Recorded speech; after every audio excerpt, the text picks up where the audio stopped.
بسم الله الرحمن الرحيم. الحمد لله رب العالمين، ثم الصلاة والسلام على أشرف الأنبياء المرسلين محمد بن عبد الله وعلى آله وأصحابه ومن تبعهم بإحسان إلى يوم الدين. أما بعد، والسلام عليكم ورحمة الله تعالى وبركاته. بالمال ملك له أم بأوفوني إسلامية فوليه silamɛya foli tɛmɛni kɔfɛ an bɛ ala tanu masa min tanuli ka kan, an bɛ ala tanu la ala bɛɛ lajɛlen. Ala tanuli kɔfɛ an b'a ɲini Allah subhanahu fɛ a ka nɛɛma n'a ka kisi a k'o se a ka ciba kan n'o ye an kuni Muhamadu alayhi salatu wa salam, ani an bɛ ala dali an kuni Muhamadu ka so dungoyaw ye a n'a ka sahabaw, ani mɔgɔ mɔgɔ n'o t'u la ciba ka taa sira kan bɛ ala dali an n'o bɛɛ lajɛlen. balma anga wala dari jami suratu al-qalam ando la yoro mina ode ayata anikelen ala kudi a'udhu billahi minash shaitanir rajim fala tuti'il mukazzibin wa law tudhinu fayudhinun wa la tuti' kull halafin mahin hammazin masha'in binamin مناء للخير معتد عصيم أتل بعد ذلك زنيم أن كان ذا مال وبنين إذا تتلى عليه آياتنا قال أساطير الأولين سنسمه على الخرطوم ni ayawe anga barok me minka wala datemini olemiye amena wili ayamina udu Allah subhanahu wa ta'ala manna ilil khair aya yirawula ka fɔ ala kira alayhi salatu wassalam ala ya mangutu ni jogo ɲumanya ye an y'o jogo ɲumanya ɲɛfɔ aw ɲɛna an tilala ka yirawula ka fɔ jogo dɔw bɛ yen Allah subhanahu y'o ɲini ala kira fɛ a n'a ka manto y'o yɛrɛ kɔlɔsi ka bɔ o jogo juguya la n'o de ye mɔgɔ labato mɔgɔ min ni baara wɛrɛ tali la k'i kali ko bɛɛ lajɛlen ale b'i kali ala la mɔgɔ min fana ka baara ye mɔgɔw lebu fɔli ye ka mɔgɔw kɔrɔfɔ ka tagama mɔgɔw ni ɲɔgɔn cɛ namima bolo ma an ye ninnu fɔ aw ɲɛna wala a da tɛmɛnen an nana se yɔrɔ min na o de ala ka kuma na manna ilil khayr i kana tugu mɔgɔ kɔ mɔgɔ min n'ale kɛla hɛrɛ banbaga ye yani bi maana mɔgɔ min n'ale bɛ ban ka hɛrɛ ko kɛ yani hɛrɛ bɛ sɔrɔ sira fɛ ale tɛ mɔgɔw a t'a kɛ a tɛ mɔgɔw lasu ka cogo ma ale yɛrɛ bɛ mɔgɔw bali hɛrɛ ta kɛli de la manna ilil khayr o min fɔla an karamɔgɔ ko ay baqilu bi malihi mumsiku lahu ko ye mɔgɔ min tɛgɛ gbɛlɛn no a ka nafolo la ala ye a harijɛgɛ ni k'a lajarabi ni nafolo min ye i bɛ taa sɔrɔ ale bɛ tɛgɛ gbɛlɛya de kɛ n'o nafolo ye tɛgɛ gbɛlɛya bi maana ka nafolo minɛ a kan ka don sira mun fɛ ka taa don yɔrɔw la la yajudu bihi ladal ba'sa'i wa dara mɔgɔ mun bɛ yen ni gbɛlɛya b'o kan tɔɔrɔ ye maa mun sɔrɔ ale kan ka i bolo foni olu ma ni k'olu dɛmɛ ka hinɛ o la mɛ ale kɛla hɛrɛw o balibaga ye ka bɛn a ka tɛgɛ gbɛlɛ min n'o de kɛla jogo ye فهو لا يدفع عوز المعوزين ولا يساعد المحتاجين البائسين ale a tɛ fɛn di maa mun bɛ yen n'u kan ka dɛmɛ ka fɔ a ye k'o ya tɔɔrɔ wuli ka bɔ o kan o di mako b'a la gbɛlɛya bolo ma ale t'o baara kɛ wala yunjidul ummata idha hazabaha al-amru ni ko gbɛlɛn ka mantonw sɔrɔ silama jamakuru ni ko y'o sɔrɔ ale kan k'i bolo foni ka se ka se o ma ni k'o dɛmɛ o dɛmɛ bɛ se ka fiɲɛ i ma k'a wuli ka bɔ o kan walima a k'a fiɲɛ o kan mɛ a t'o kɛ ka an karamɔgɔ bɛ min fɔ an ɲɛna ka bɛn ma ka dafe abuwa بهاجم البلاد يهاجم البلاد كجود نيوني كابو جو ميمفك دوكا أو دفع خارسة نزلت بها no mado sambe na ka cheni ke wal matabe na ka cheni ke wal majibe na ka cheni ke o cheni ko mu besi yon soro dugu kono ka se ka fendo ma se di bae ka se ko lu ka gbele wuli ka boka ale to kenye shima donc angara mo be mi fo yene mana'il khair oh amana do mi ode mana'il khair angara mo ko min ma'ani al mana'il khair ينهى نفسه عن فعل الخير وينهى عن غيره manani min fola angara moko ale yɛrɛ b'a yɛrɛ bali ka ɲumanw kɛ a bɛ mɔgɔ wɛrɛ fana bali ka ɲumanw kɛ a ye fasidun mufsidun ale ye tiɲɛnikɛla le ye a fana bɛ tiɲɛni de fana kɛ zalimudillu a filinin don ale fana bɛ fili sira le kɛ maniu nafsahu wa maniu ghayrahu a b'a yɛrɛ bali a tɛ ɲumanw kɛ mɔgɔw ye أفنتي مغولة شو كتاني مانتا كلمة فإذا جلست مع إنسان من أهل الدنيا قال لك مثلا أتتصدق مجنون أنت أو ناسي لا أو مغوكورو مغومي ديا كاني بمامي دسكونا أبي منفو يرى مانجينو warku gbele yabanna wari ka gbele made ka wari yin ka kla ko do sira bela de kuma bele ben gela kuma fate fale bela ube segame na vola yere bado ibena laba ka jo bena yele ma ya kofe ale ya kuma deni هذا المال ابقيه ليوم اسود بورني تولو لو كمان بل يبنا كان لون دو يبي يردمنا وإنما يقول ذلك لأن أيامه في الأصل سود كلها موسو عليه رك اللوم بفينين وابولو no ale fana tɛ fɛ mɔgɔ ye kɛ komi o ye se ka hɛrɛ sɔrɔ ale bɛ fɛ bɛɛ kɛ komi ale ɲɔgɔn فهو يدعو للبخيل للبخل يأمر بالبخل وينهى عن فعل الخير ako tigila mɔgɔ bɛ mɔgɔw la su a bɛ mɔgɔw wele ka taga tɛgɛ gbɛlɛya le ma ale yɛrɛ bɛ mɔgɔw yamaruya n'o de ye o baara nin bɛ kɛ sababu ye a bɛ mɔgɔw bali ka bɔ ɲuman ta kɛli ma hada huwa al-ma'na mana'il khayr ka mɔgɔw bali ɲuman kɛ la maana min b'a la o dɔ ye o min ma'ani mana'il khayr aidan hunaka ma'na daqiq jiddan a kɔrɔ dɔ ye jumɛn ye tugun kuma min n'o o dogonin bɛ mɔgɔ caman ma وهو أنك إذا فعلت ما هو معروفا رد على معروفك بالإساءة نيه نيومان كاتي لا موي ye nyuma min kai abe ka nyuma kumbe ye ka kofale ye ni juguma ne e ka nyuma kai ale kinga ki ka nyuma kolo ka ko nyuma lo ibolo me atoke abe ya nyuma ko sege ni juguma ne don nale ya ku nyuma ko sege ni juguma ye donc ale kɛla sababu ye ka mɔgɔ bali ɲuman kɛla parce que ale ka ɲuman min kɔ segin ni juguman ye e bɛna fɔ sisan ni fana ko bɛ na ɲuman kɛ mɔgɔ wɛrɛ ye nin ye n ta kunbɛn cogo min na k'a fali ni kojugu ye nin fana bɛna wele o la donc o bɛ kɛ sababu ye ale tɛ sɔn ka ɲuman kɛ parce que min kɛla fɔlɔ o da man di a la donc o b'ale bali ka ɲuman kɛ jone kɛla o tigi banbaga ye ale donc a kɔrɔ dɔ lo ye mana'il khayr idha fa'alta ma'ahu ma'rufan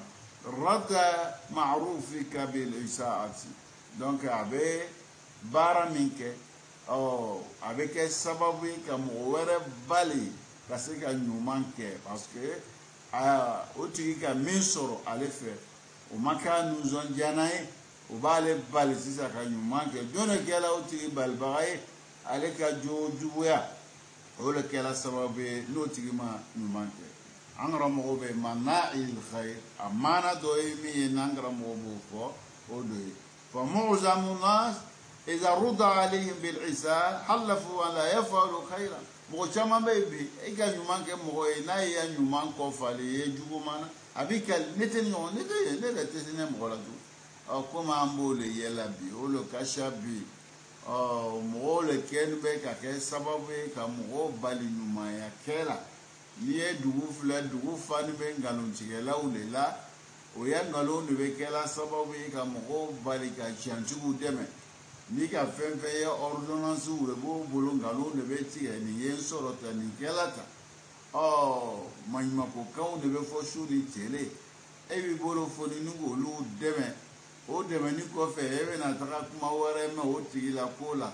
walima i bɛna o tigi ye cogoya wɛrɛ la o bɛ kɛ sababu ye ni mɔgɔ wɛrɛ gbɛrɛ la e la k'a ta fɛ taa f'i ɲɛna i tɛ sɔn ka o tigi lamɛn jɔnni ye ne bali o lamɛn la ale donc mana ilil khayr o baaraw kɛbagaw de ka ca bi sɛgɛsɛgɛ bɛ adamadenw kan bi a bɛ kɛ ka bɛn an yɛrɛ ka juguyaw de kan donc e bɛ hinɛ a tigi la k'a tigi dɛmɛ o dugu bɛ gbɛ e bɛna ye cogoya wɛrɛ la walima i bɛna fɛn wɛrɛ mɛn a tigi ya ko la min bɛ kɛ sababu ye k'ele fari e fari tɛ foni ni mɔgɔ wɛrɛ nana ka na a ta ɲɔgɔn f'i ɲɛna e t'o tigi dɛmɛ jɔn de kɛla sababu ye k'o tigi bali dɛmɛkɛ la ale ka juguya an karamɔgɔ bi ko a bɛ maana min di o dɔ ye fa ayanan ka takunu anta wasitan bayna isnayn فتعطيك مطائب لا حصر لها فالإنسان بحكم فطرته يبتعد عن هذه المشكلات لذلك أنغرا موكوك مدو إبك مغفلا نيونجة وقبل كودو بين دانتمينا أدما ديدي idanjo emiye ele tefe kuma be ogbele akodi ere korosi tefe ka ye oyorola toro be soro kogola ibi yoroma janka bola لذلك أنغرموكو قال النبي صلى الله عليه وسلم من خلت الناس وصبر على عذاهم خير ممن لم يخالطهم ولم يصبر على عذاهم على كركوا عليه الصلاة والسلام مغمي نيلة بكبر مغولا يبدو مغولا يبنيام مغولا يبو يتوركو سومنكا صبروا كتوركو كل كافسا مغمي nele te do mɔgɔ la e tɛ mɔgɔ ka tɔɔrɔ minɛ e tɛ sababu ka tɔɔrɔ kɔrɔ k'o ka fisa ka tɛmɛ o tigila mɔgɔ kan mana'ilil khayr yani kumandibagaba hɛrɛ ko la a bɛ mɔgɔw bali hɛrɛ ta kɛli la o mu'tadin asim dantɛmɛbaga lo jurumutɔ lo an karamɔgɔ bɛ min fɔ an ɲɛna ka bɛn ni ma o dɔ ye o faamuya ko ɲuman ko nɔgɔya ma ya rabbal alamin. فإذا أقرض إنسان آخر قرضا ولم يؤضيه إليه حلف هذا المقرض لا يفعل هذا مرة ثانية مع هذا ni mɔgɔ dɔ ye juru ta i fɛ a ye juru t'i fɛ a ma juru ni sara komi laɲini b'a ni ɲɔgɔn cɛ n'o kɛla e b'i kali ne tɛ ni ɲɔgɔn wɛrɛ kɛ mɔgɔ wɛrɛ la tugun karisa nana ka na kuma ka kuma n ka juru to a la a ma sɔn k'a sara ni mɔgɔ wɛrɛ nana ka na o ɲɔgɔn fɔ est-ce que e bɛ o filɛ tugun jɔn de kɛla o tigi balibaga ye e de kɛla sababu ye k'o tigi balo ɲuman ta kɛla فهذا الذي أخذ مال الناس ولم يعطيه هو مناع الخير mɔgɔ min ka mɔgɔw ka nafolo minɛ a ma ko segi o ma k'o de ye mɔgɔw ka mana'il khayr min fɔla ka mɔgɔw bali ɲumankɛ la k'ale ye o tigi dɔ ye o jogo bɛ bolo o la a bɛ kɛ mɔgɔw ɲɛna k'a fɔ sɔrɔ bɛ mɔgɔ min na n'a tɛ hinɛ maa tɛ mɔgɔ dɛmɛ k'o dɔrɔn de la a tɛ tali kɛ o dɔrɔn na a bɛ tali kɛ o la cogoya min na a bɛ tali kɛ mɔgɔ min fana kɛla sababu ye ka ɲumankɛla bali ɲuman ta kɛli la a bɛ tali kɛ o fana la an karamɔgɔ bɛ min fɔ an yɛrɛ ka bɛn nin ma la'anahu hamala hadha al-insan ala an la yaf'ala khayran munna ale ka nin adamaden a y'o bila k'a tɛ ɲuman kɛ tugun o bɔla ale ka jogo ale fɛ wa idha ista'ara insanu hajatan min insani ni mɔgɔ dɔ ka fɛn dɔ singa mɔgɔ ɲɔgɔn fɛ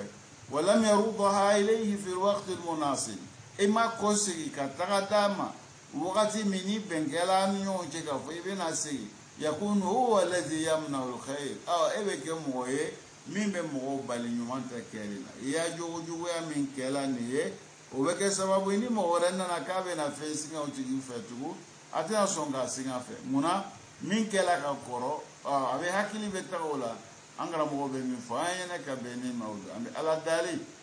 o faamuya ko ɲuman ko nɔgɔya ne ni aw ma ya rabbi ala m'o kɛra an karamɔgɔ ko kana hunaka insanu fi sahara fara'a rajulan ya'talli farasan fa'ashara ilayhi annahu mut'abun jiddan ويتمنى أن يركب خلفه فرق له هذا الفارس لأن الحر الشديد فدعاه إلى ركوب الفرس خلفه. فما إن اعتلى هذا الإنسان ظهر الفرس حتى دفع صاحبها إلى الأرض وعد بها لا يلوي على شيء. فماذا قال له صاحب الفرس؟ قال هذا يا هذا لقد وهبت لك الفرس ولن أسأل عنها بعد اليوم، ولكن إياك أن تشيء هذا القبر في الصحراء فتذهب من المروعة،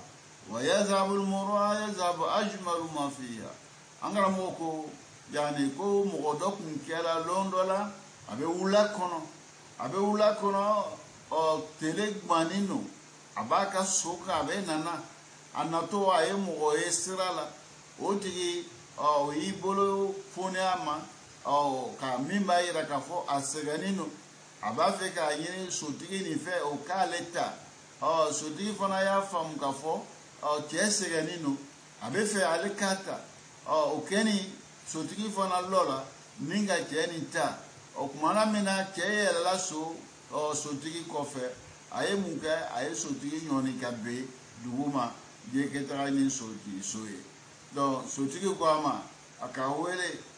ko nga sodi mala kama nga dima o manyini fe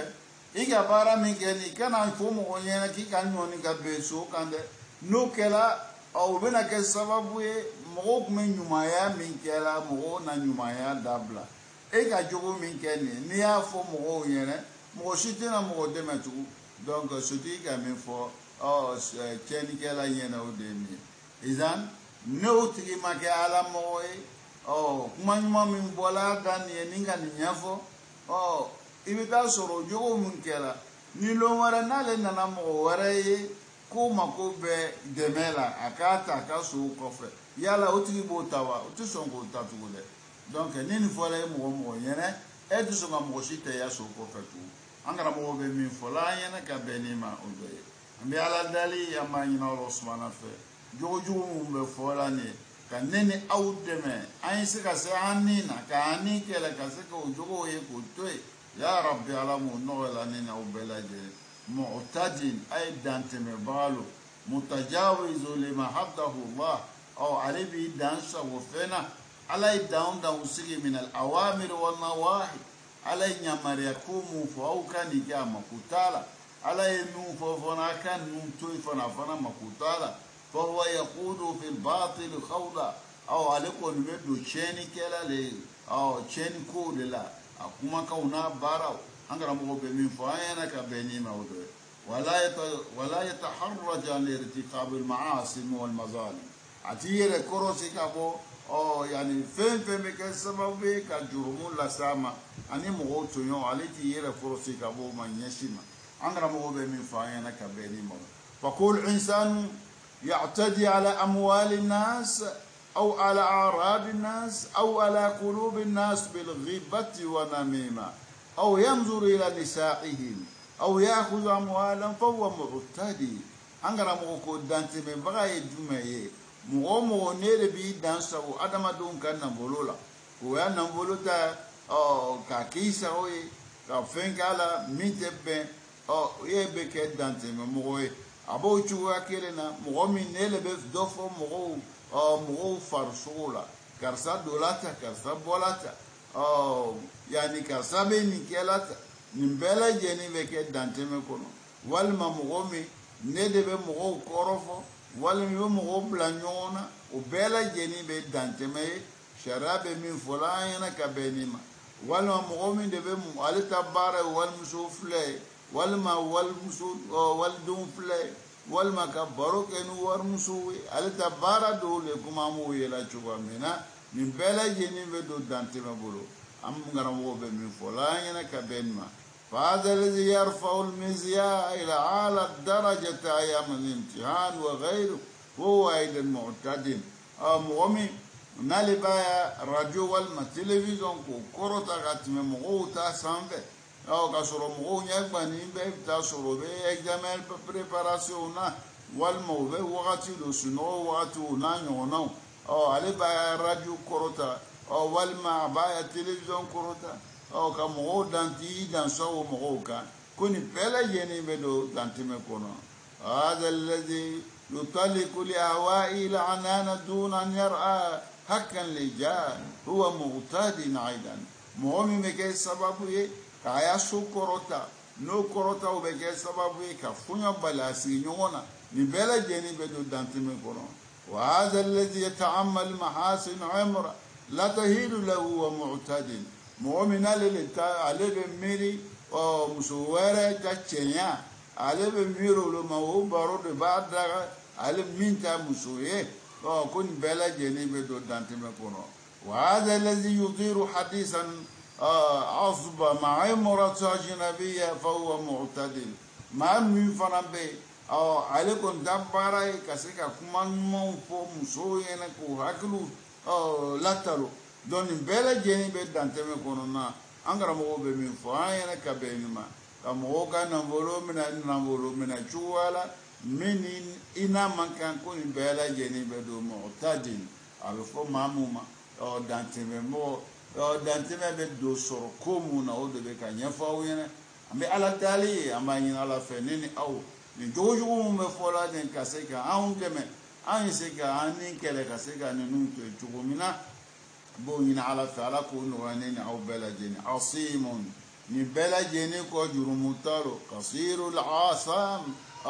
didanu zalik alayka jurumu ko kabo أبوك كاشيا لا يبالي بما ارتقب علم كوتي جرم مبارا مبكلا كفوا به على بسرا أتسرا تجورا فنتاجتي أنا رموا بمن فاين كبيم العصيم المتلبس بمعصية الدائم العصيم مغمك ما به عليكم نعمون به على السوسول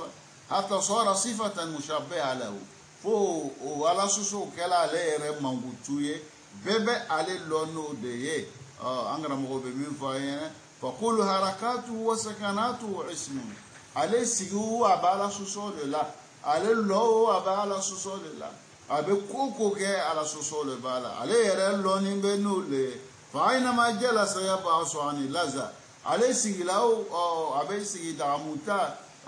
funa mu haram yani baka wa aina mahalla ka yoro mami warata olela ala sosokuko angara mo be mi faena ka be asim odoye o tulen ba'da zali min bete meni ko fana o mo mino mamino o mo duskun janino aduskun ka gbere o danteme baya barawla man mo tu fawlu ani janino o ghaliz al jafi o min janino aduskun ka ja dumuni kela balo min kela balo abe yoro fo ya hami wore tale la dumunu ni min fo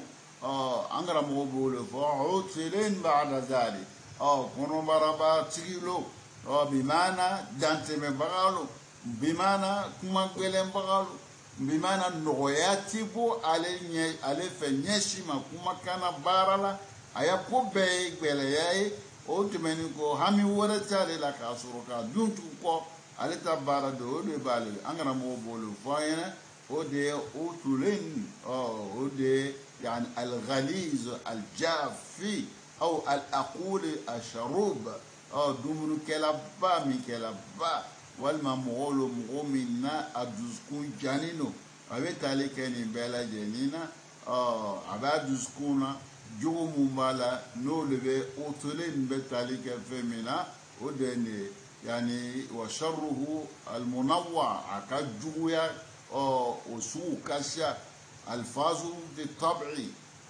kuma kan atagabolo la jalibala gbele nogoyatal al-la'im fi nafsihi danga tolo fana yere kuna asayyu fi muamalati abara nyoya mogonu nyonche uche ka jugu mbe abetali keni bela jenina angara mo be min faayene ka beni manan ma odi ambe ala dali amani ala fenin au ka hakli mandam hakli mam skatu wa meni fami jumna ya rabb ala mukela زنيم أي معروف بالشرور والأثام يعني زنيم كم غلو من لونينو لونين نيكيني نجرمنا كوي لونين بنوي أو أنه قال هو الرجل يمر على قوم فيقولون رجل سوء walma zanim ye mɔgɔ jumɛn ye mɔgɔ min bɛ tɛmɛ mɔgɔw la n'a tɛmɛ mɔgɔw b'a fɔ nin ye cɛjuguba ye k'o de ye zanim a zanim huwa allazi la nasaba lahu zanim mɔgɔ do nasab min danbe tɛ maa min na an bɛ se k'a fɔ maa min a fama dɔ komi an b'a fɔ ko ɲamɔgɔdenw n'a ɲɔgɔnnaw a bɛ tali kɛ nin maana bɛɛ lajɛlen na an karamɔgɔ ka min fɔ an ɲɛna ka bɛn nin ma a bɛ tali kɛ jumɛn na ana wulida fi biladi muslimin illa ana fikrahu gharbi wa adatuhu ajnabiya mɔgɔ lo ale sɔrɔla silamɛw cɛla mɛ a jogow n'a ka hakililaw bɛɛ o ye silamɛw juguw ka miiriya o de b'ale la a bɛ fɔ bɛɛ lajɛlen ma zanim bɛ ta fɛn min na a laɲini ye fɛn min an y'o de fɔ tiɲɛnikɛla jurumutɔ walima mɔgɔ min lɔɔni bɛ ni tiɲɛni ye a bɛ tali kɛ o la walima mɔgɔ min lɔɔni bɛ ka mɔgɔw fiɲɛw fɔ a bɛ tali kɛ o la wa a bɛ tali kɛ mɔgɔ la mɔgɔ min nasabu t'o la n'an b'a fɔ o ma danbe t'a la a danbe ma lɔ komi an b'a fɔ ko ɲɔmɔgɔden a bɛ tali kɛ o la wala a bɛ tali kɛ mɔgɔ min n'ale yɛrɛ bɛ silamɛw cɛla mɛ silamɛw ya ko si man d'ale ale bɛ kaba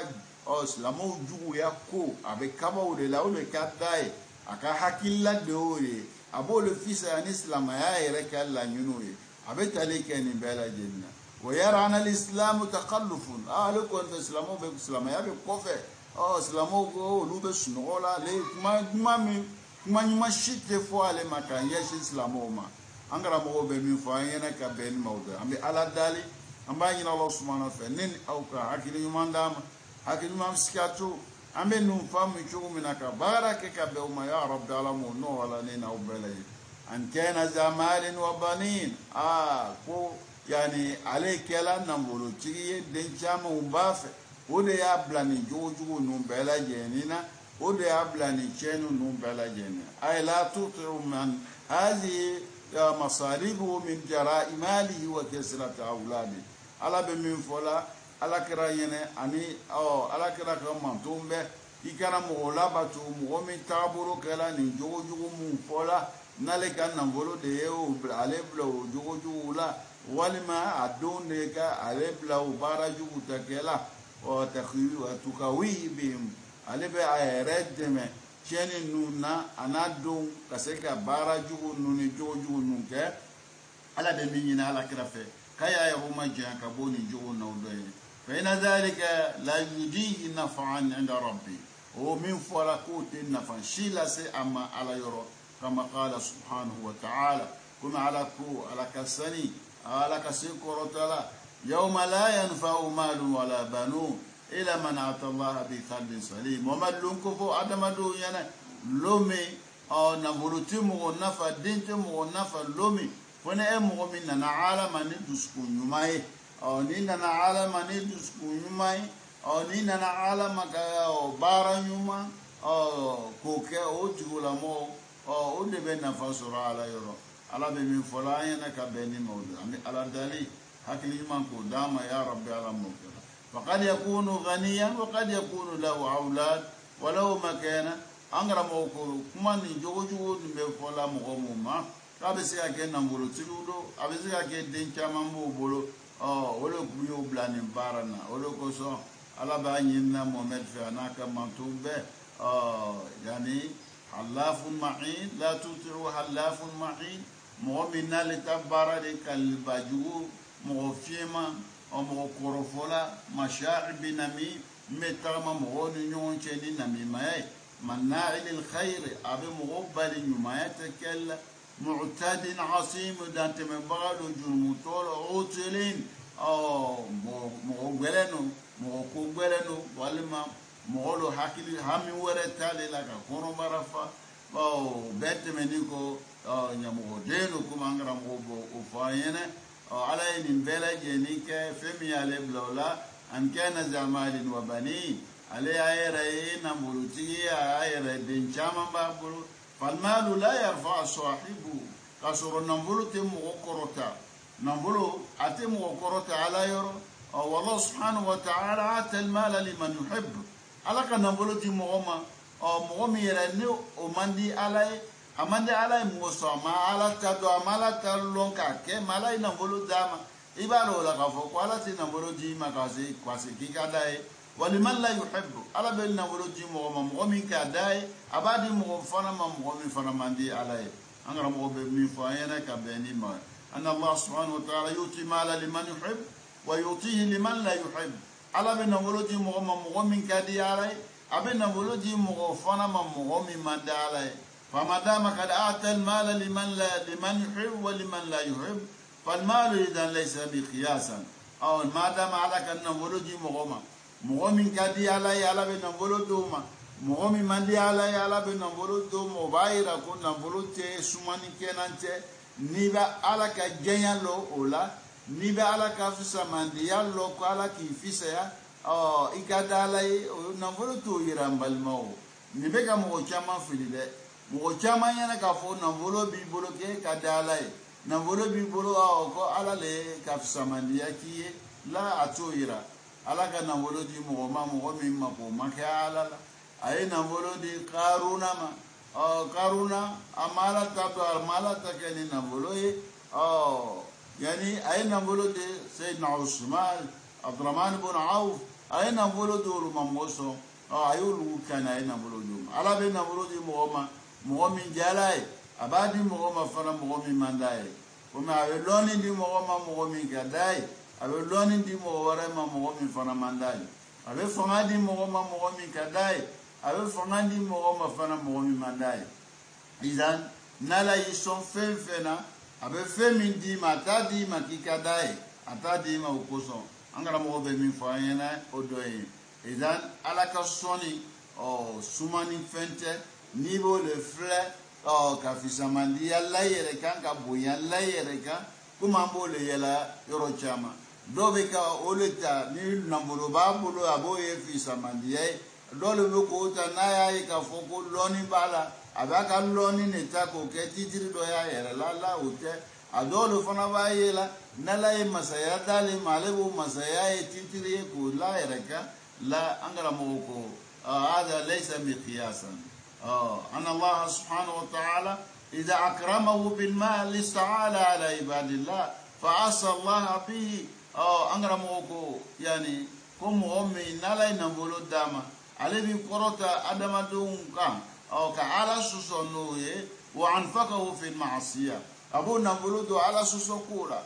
كما أبو إلا نبولو تولا تشومنا علي نبولو داما أبي نبولو نتاكا جون كجونيه kala ka jonye ayere fe abe ala soso abulu danten koke abe warni do srala mi ala soso koe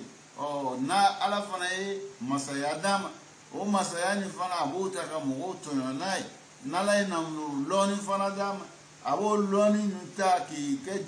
titire ka seka mo jamba ka mo to yo angara mo bolo fola yana wa bil munasaba wal ikhwa كل الحظوظ التي يعطيك الله إياها ليست نعما وتأكدوا من ذلك أنغرا موكو على بفن دي آدم دي ماني نيانا ما ينكونو كياب لي هكي لكو دي نيما يدي كو إيكا هكي تو لكو سبه نالا يفن دي ما تكو من نيما دو على يدي ما دي كما أنها ليست نخما نالا فن دي ما جنغتاتي jangatete wal matorote kala yo diema de bimana nala nambolo dima nambolo ni tenema ya dima nala refana ka nambolo dima to ko maka nambolo dima ki toro le lasi manai hotela jangatete loni fana nemate nala loni dima nemate nala fana loni dima jangatete ka ya dima la hotel nala masaya dima nemate ka yo kiye nala masaya dima fana jangata te kala yo dima angara mo be mi fa yana ka beni mawdo ambi ala dali nene aw hakili yumanda ma misika ni famu chuwa mina ya rabb ala mukra idan ni nemateo ni jangata te jarakilite juma no ziza angara mo ko fa inna ma hiya ibtila la jarabirilu fa idha anfaqta hadhihi alhuzuz fi ta'ati Allah انقلب الى النعم على كان يمين دي اما نسلا كو ينتا كوبلا على كولا على كومينكو كناي akuikana min ke ki roma jan ka boma o kuma iko bara mi ko lo be ke sababu ka ke nema e bolo وإن أنفقتها في معصية الله نيادو على سوسوكولا انقلبت إلى نقم أبي يلا مكاكي جانغتاي بول أو كمان أبي تيلي أي دباك يوماي دباك جوماي تعالى كديما أو أتي يوماي أتي جوماي مني أتاك يوماي كابيكي بولو يوماي نيا أتاك جوماي كابيكي بولو جوماي لوني مديرما ني ماجيكي لوني كالوني باراكم على كوتشوكو من أبيكي من نماي mani yere yada ni loni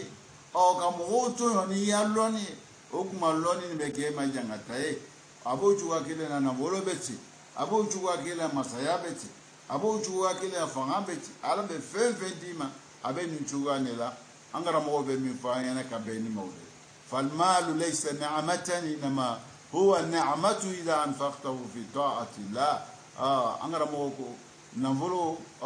herete foni ika do ala kula ni ya do ala kula be ke ma here angara mo be mi fa yana ka be ni mawdu fal mal idha anfaqtahu fi ta'ati Allah in kalaba ila ni'ma naburu ni ya do ala kula abeke nema fa talaqatu lisan masala idha anfaqtaha fi dhikr Allah wa fi iqna'i nas bil khair fa hiya ni'matu kabira nalay o inende foniye ka kuma no ya ema e ole taka ala lona e ka ala ko fonai ka kurona un kala ka mo wele ka ta ala ma ko baranyu ke ni ne abeki ma here ni fana ya ta sisa ka sarau de ta ka ke sababu e ka mo namara parce que be kuma ka no ima ibe mo kan galon ke mo kan galon e bu yelema mo ka tian fana ko yelema ay ka bara le o parce que ala e fasaha daja mindima o le bi blo bara o takela o bi kan ne jata ka yele kuma yele mon ke ka muso be ka jokono o kuma bela jeni o ede bo bara o ke ka mo hakili suya khasatan musulamo parce que ne ka di ibo bara mu ke ne mindilema avec ma ko jouer bainama mami nalika tataka ala kufonai ka kurnon kala ka mo wele ta'ala ka sebeya fo mo ye avec ko tila mo here angara mo be mi faen ka be ni mawda ambi ala dali amanya la usmana fe nene au ga hakili mandama hakili mam skatu ambe nu famu chugomina ya rabbi ala mo kala ni na obelenya suma zakara sababu nahyan ta'atihi فقال إذا تطلع عليه آياتنا قال أساطير الأولين على كنياي على كوانا مغلبته jogo mun fala usola mamuna niya yala yang banka boma moso ko mugodo niye ala ka corona unu kala na tigila moka ateli maniama atuswama abekila ka foko nu ye folo mo jirundo kuma koro jirundo kuma koro de nu e chankmate ngalono ila tutla alayhi alquran qala ma huwa ila min kalam albashar قرنا من بك انت على كمكاي نيادا من كمكاي ومن قصص الاولين التي دونت في الكتب سيدنا نوح سيدنا ابراهيم سيدنا موسى سيدنا عيسى اولوكا كيسامو نولوك لك الله علم نونك جيرو نكما كورمو غاير كون نكما كورو دي وليس هو من عند الله كنت كماي من بولا على يرو angara mo be min faena ka beni mawdo ambe ala dali ma ina Allah subhanahu wa ta'ala ya kuyma wa no yanini aw ma ya rabbi ala mukala idha tutla alayhi ayatuna qala asatirul awwalin unyo ayam nana no be taw tabulu keluna ala ko di sura warela ala zarni wa man khalaqtu wahida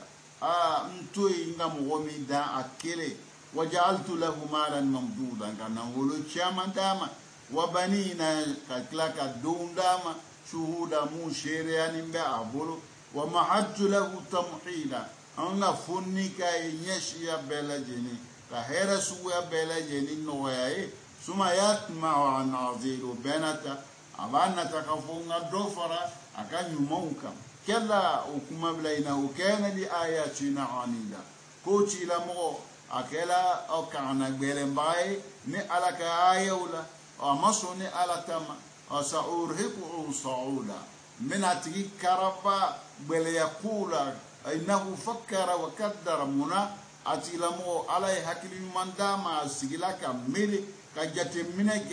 فقتل كيف قدر أو على يدنا على يرمجيا على يحلك موسى أي لا تغمينك جت منك كما من فوق ينسي على كرامة ثم قتل كيف قدر أو كوفة أو مودانغلا أو كمان تودي أي جت منك نظر وعبس ثم نظر ثم عبس وبصر ثم أدبر واستكبر أو أين منك أي فلالك كي يشيش كي يكون كي كودو كي يربويا أين بارو بلا جريك موسو كفرو أبارك يوم ولا لا كفوا بكم دو أو يفينينا فكفين فو على كرامة كفين فو كرنامة أو نيم أين بارو منك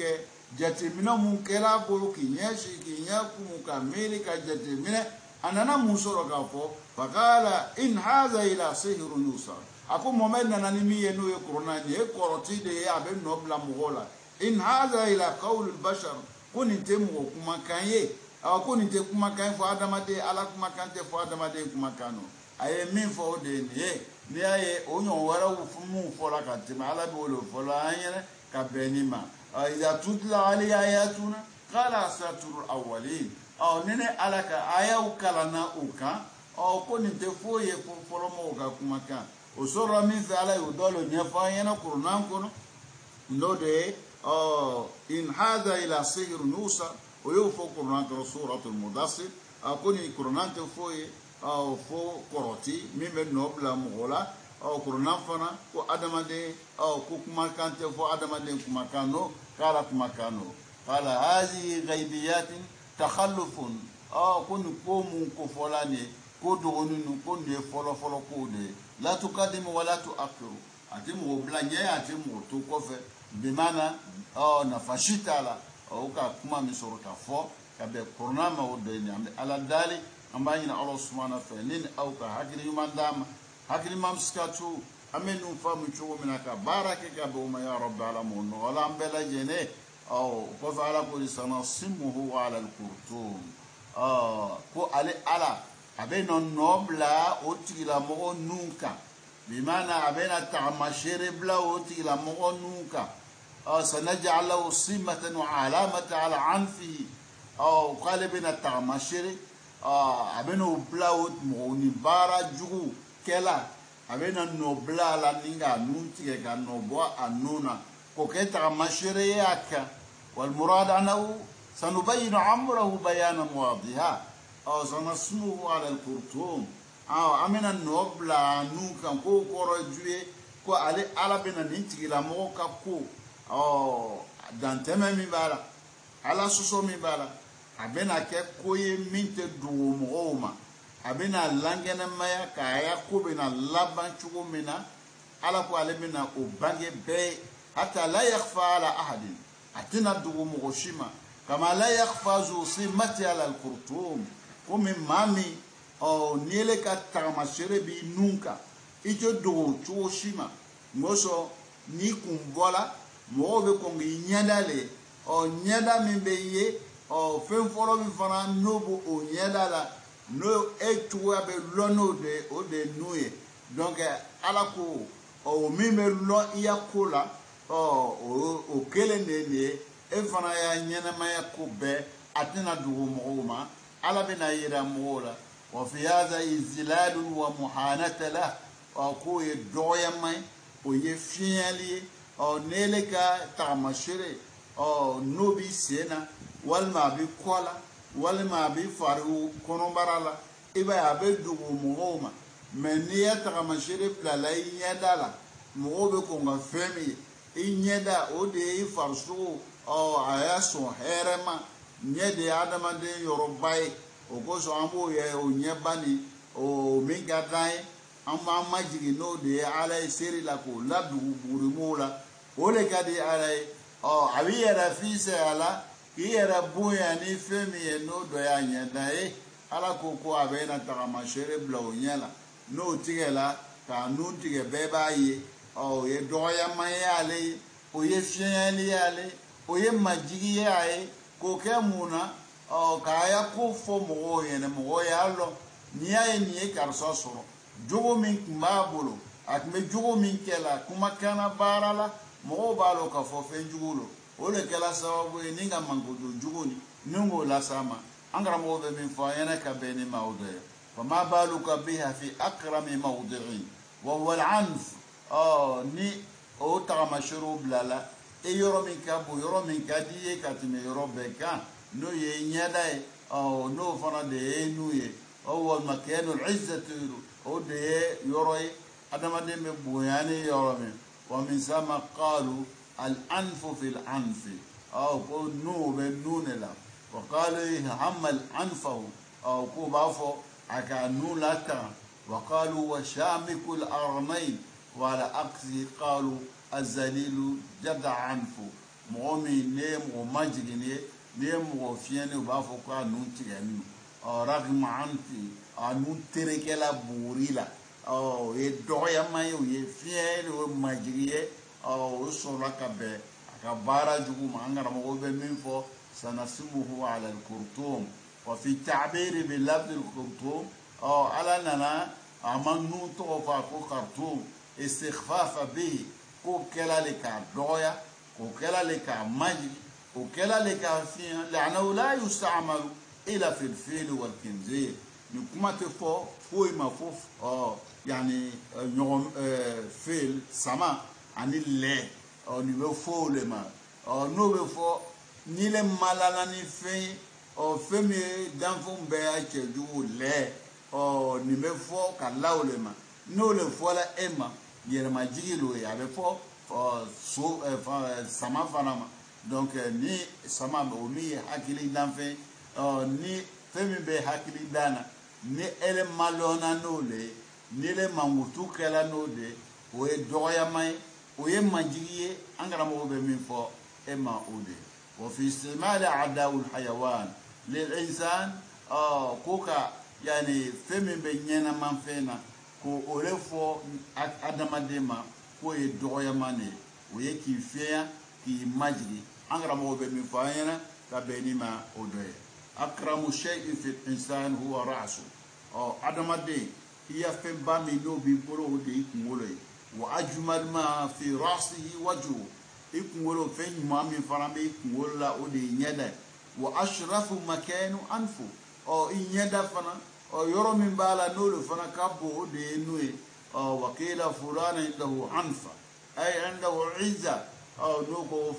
nun b'a la bi maana bonya b'a yɔrɔ wa fulana ya'naf an yaf'ala a karisa a b'a yɛrɛ bonya a b'a yɛrɛ fisaya a ye nin kɛ an karamɔgɔ bɛ min fɔ an ɲɛna ka bɛn ni ma o dɔ ye wa naqulu ragma anfi wa anfu ragimun fi turab an b'a fɔ ko a ye nin kɛ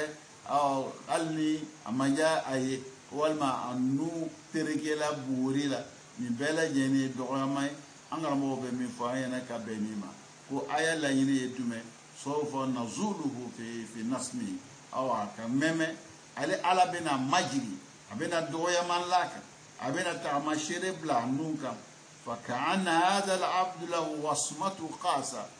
ni jɔn min ni jogojugu sɔrɔla mɔgɔ mun na tagamasere kɛrɛkɛrɛnni o le bɛna bila o tigilamɔgɔ la komi a y'a mɛn cogo min na sawfa yazalu al-insanu hinama yastakbiru ala al-haq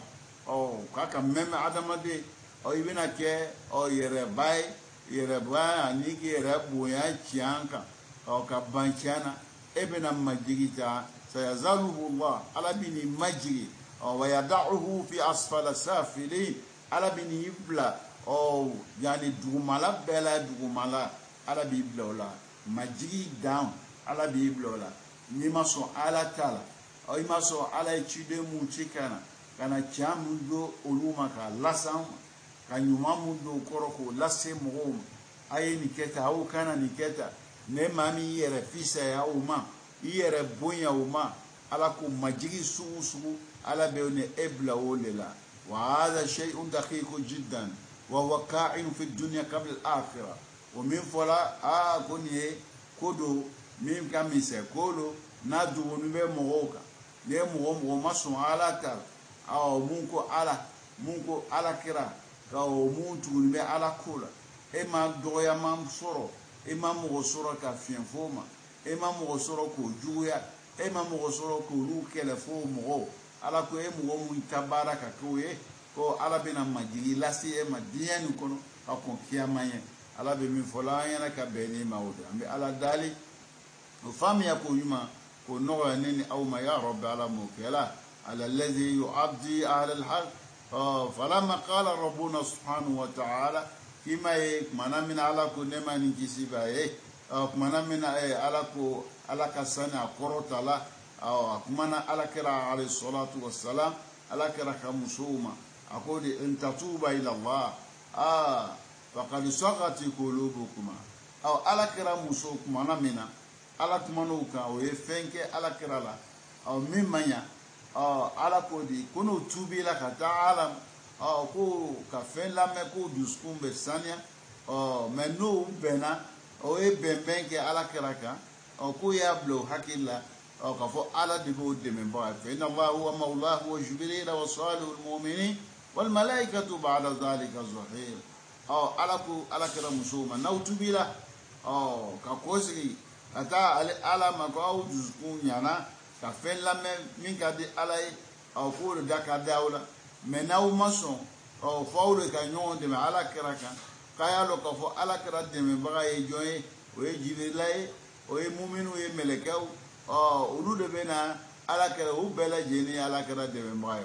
fa al min al ma'qul an yaqul allah subhanahu wa ta'ala min ajli imra'atayn ni kuma nu befo ka fo ko ala ani jibrila ni mu'minu nyuma ni melekaw ko gonu bebe na ala kira deme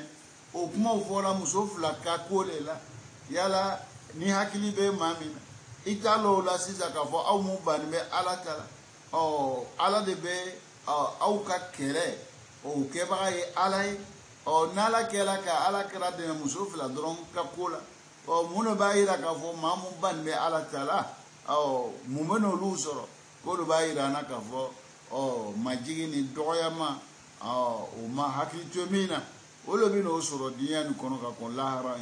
أنغرا موجب من فاينا كبينا ومعنى الآية أيها الإخوة أن الإنسان إذا حدثته نفسه أن يقف في خندق معادل للدين أو أن يطعن في الدين أو بأنبياء الله الصالحين أو أن يضع مركز الدين في المجتمع فليعلم عندئذ من هو خصمه إن خصمه هو الله سبحانه وتعالى ورسوله وصالح المؤمنين أنغرا موكو أما من فهمني آيالا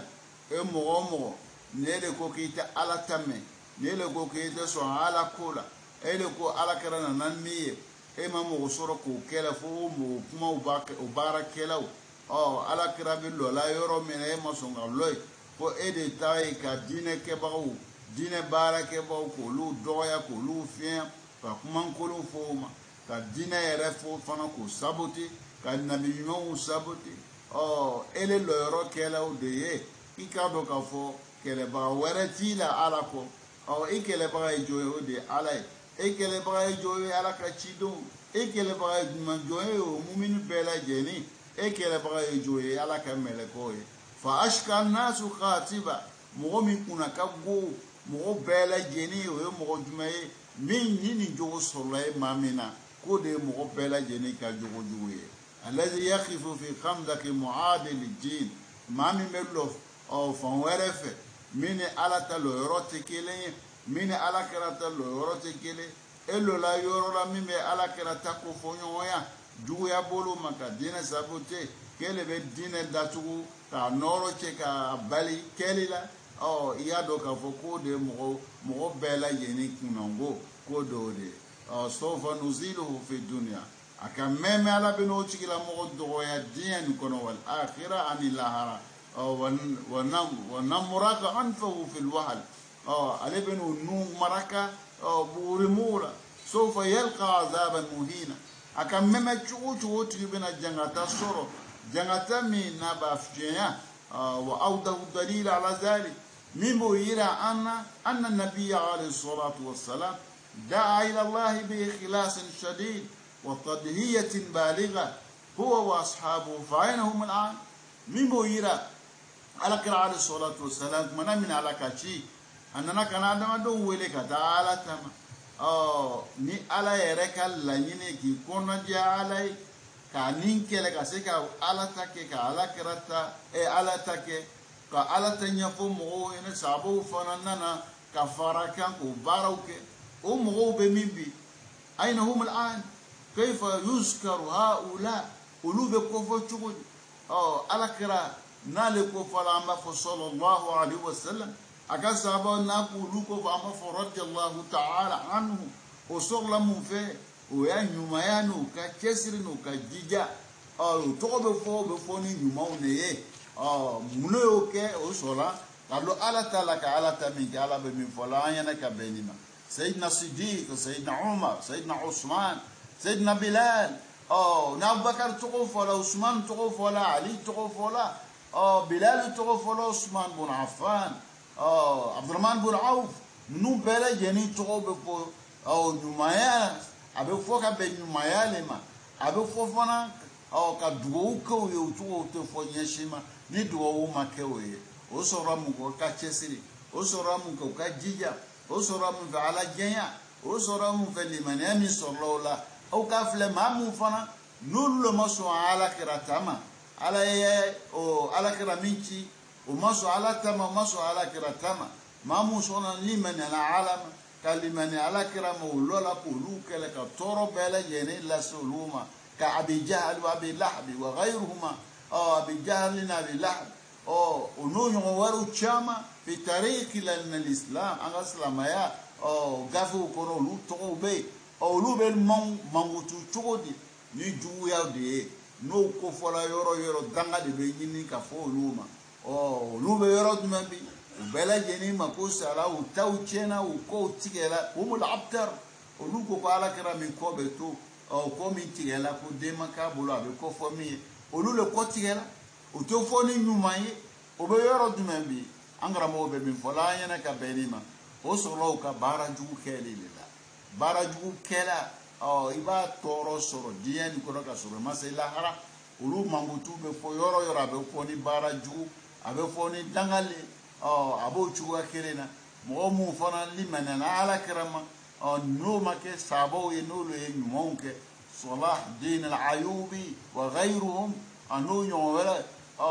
n'a y'olu filɛ u ka baara min kɛ fi tarikina al-Islam olu bɛ fɔ ni mankutu ɲuman ye an bɛ ala dali an b'a ɲini Ala subhanahu wa ta'ala an nana ka na aw hakili lajigi ni kumaba mun na o faamuya k'o nɔgɔya anw ma ya rabbi ala mun kɛla jogo ɲuman mun kofɔla an ɲɛnɛ ko ala kɛra mankutura n'o ye ka se k'o jogo ɲuman k'olu an ni kɛlɛ ka se k'olu baara la k'o nɔgɔya an ye jogo jugu mun fana kofɔla ne ni aw k'an dɛmɛ an se ka o jogo jugu k'olu kɛlɛ ka bɔ an na k'an yɔrɔ majanya ka bɔ an na o jogo jugu bɛ sɔrɔ sira min fɛ ni baara min fɛ ka se k'an yɔrɔ majanya ka bɔ o la ne ni aw k'an latanga ka bɔ o ma ya rabbi ala m'o kɛla ka bɛn wagati kama n'ala sɔnna ma an bɛna bɛ taa sonsolen yɔrɔ na n'ala ye wagati wɛrɛ don an si kɔrɔ an y'a bila yɔrɔ min na an bɛna taa yen ka wagati wɛrɛ don an si kɔrɔ ya rabbi ala m'o kɛla hada wassalamu alaikum wa rahmatullahi ta'ala wa barakatuh.